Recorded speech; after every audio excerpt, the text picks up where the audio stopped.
अहमदाबाद के plane crash की आग में 241 लोग झुलसे, लेकिन समूचा हिंदुस्तान डरा हुआ है। यह सिर्फ एक विमान दुर्घटना नहीं थी, यह देश की रगों में उतरता डर था। एक ऐसा डर जो हमें हर एयर टिकट के साथ अब मिलेगा। हर बार हमारी आत्मा पर दस्तखत देकर सवाल पूछेगा कि क्या वो जो जली हुई लाशें हैं, जो शायद अब केवल एक आंकड़ा है, क्या वो हमारी भी हो सकती थी?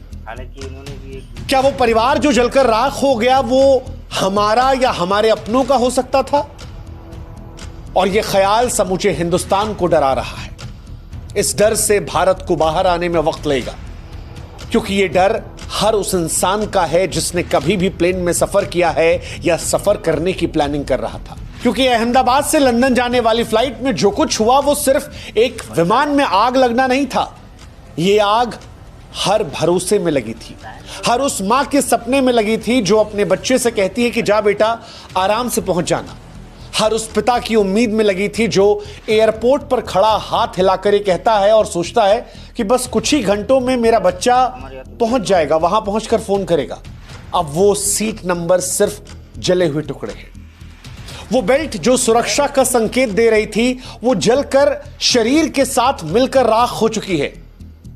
वो प्लेन जो उड़ना था वो जलते हुए आसमान में चीखते हुए गिरा और डर पैदा कर गया। और ये डर अब हमें डरा रहा है। ये डरा रहा है क्योंकि जिनसे कहा गया था कि आप अब सुरक्षित उड़ान भरने को तैयार हैं, वो महज 59 सेकंड में चीख और फिर आग, और देखते ही देखते आग से राख में तब्दील हो गए। जो वीडियो सोशल मीडिया पर आए वो तस्वीर नहीं है, वो खौफ है। वो पिघली हुई खिड़कियां, वो काले धुएं में लिपटी हुई लाशें, जो कुछ हमने उस घटना के बाद देखा वो इतना ज्यादा भयावह है कि देखने से आंखें भी इंकार कर दे रही हैं। यकीन नहीं आ रहा कि कोई फोन पकड़े गुड बाय इंडिया कह रहा था और उसके आखिरी शब्द हो गए। किसी की मुस्कुराती हुई सेल्फी उसकी मौत की तस्वीर बन गई।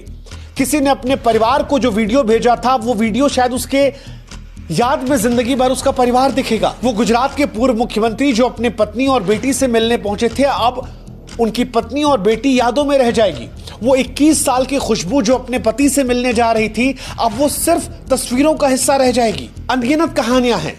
किसी की जेब से जली हुई चूड़ी मिल रही है, किसी के पास एक अधजली तस्वीर है। शव ऐसे हैं कि उन्हें पहचानना मुमकिन नहीं है, मानो मौत ने रिश्ते से पहचान भी चुरा ली है। अब डीएनए टेस्ट के जरिए पता लगा कौन सी लाश किसकी है। और इसीलिए हम कह रहे हैं कि यह सिर्फ एक विमान दुर्घटना नहीं थी, ये हमारे देश की रगों में उतरता हुआ डर था। वो डर जो अब शायद हमें सुकून से सोने नहीं देगा।